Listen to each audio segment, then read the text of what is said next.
Ma question s'adresse à Monsieur le ministre de l'Action et des Comptes publics. Vous savez l'importance des communes, vous êtes maire, et l'impact de leurs investissements pour l'économie.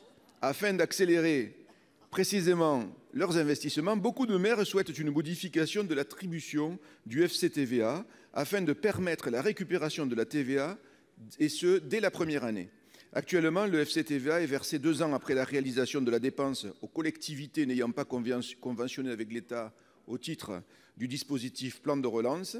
Pour celles qui ont respecté les engagements du plan de relance, le versement est effectué 1 an après. Enfin, pour les EPCI à fiscalité propre et les communes nouvelles, le remboursement intervient l'année même de la réalisation de la dépense. Or, nombreuses sont les communes qui ne disposent pas d'une trésorerie suffisante pour assurer le financement de certains investissements. Aussi doivent-elles contracter des prêts relais qui leur permettront en particulier de couvrir les dépenses liées à la TVA, d'où un coût supplémentaire pour ces collectivités.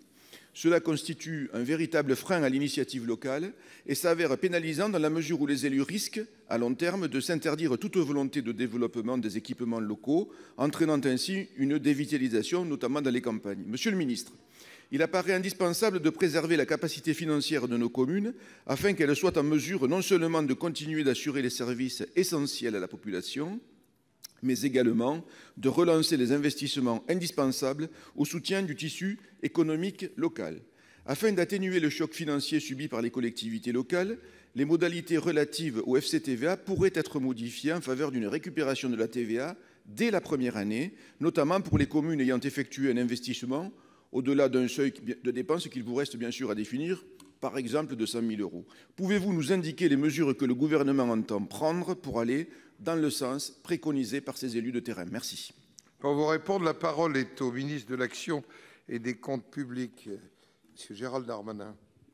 Merci, Monsieur le Président. Monsieur le Sénateur, vous avez raison, les collectivités locales sont celles qui investissent le plus et qui soutiennent l'économie, bien sûr, de l'ensemble du territoire.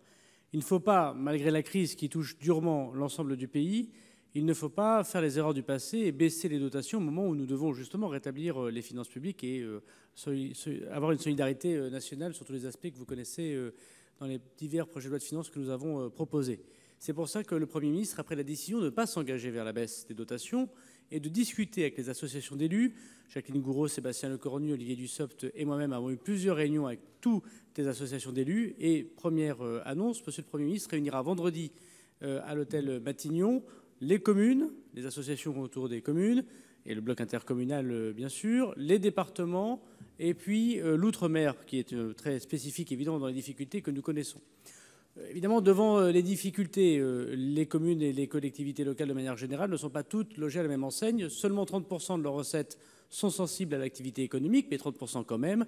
Et on voit bien que dans les zones touristiques, dans ceux qui touchent des redevances, en outre-mer évidemment, l'année prochaine singulièrement les départements, même si les droits de mutation sont concernés cette année, c'est l'année prochaine sans doute qui seront le plus touchés. Nous devons résoudre ces problèmes. Et donc, le Premier ministre a souhaité que dans le projet de loi de finances rectificatif numéro 3, tel que je m'y étais engagé devant votre Assemblée lors du PLFR numéro 2 et numéro 1, il y aura des dispositions relatives aux collectivités locales.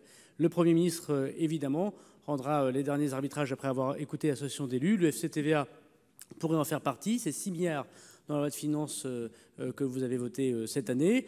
Il y a des avantages et des inconvénients. Nous avons missionné un parlementaire, M. Cazeneuve, qui va rendre son rapport et qui va apporter des pistes. Le FCTVA peut en faire partie, avec une petite difficulté, c'est que c'est un one-shot, bien sûr, puisque si vous avancez tout la première année, se posera la question de la deuxième année, et que le sujet d'investissement sera plus en 2021 encore, me semble-t-il, que pour 2020.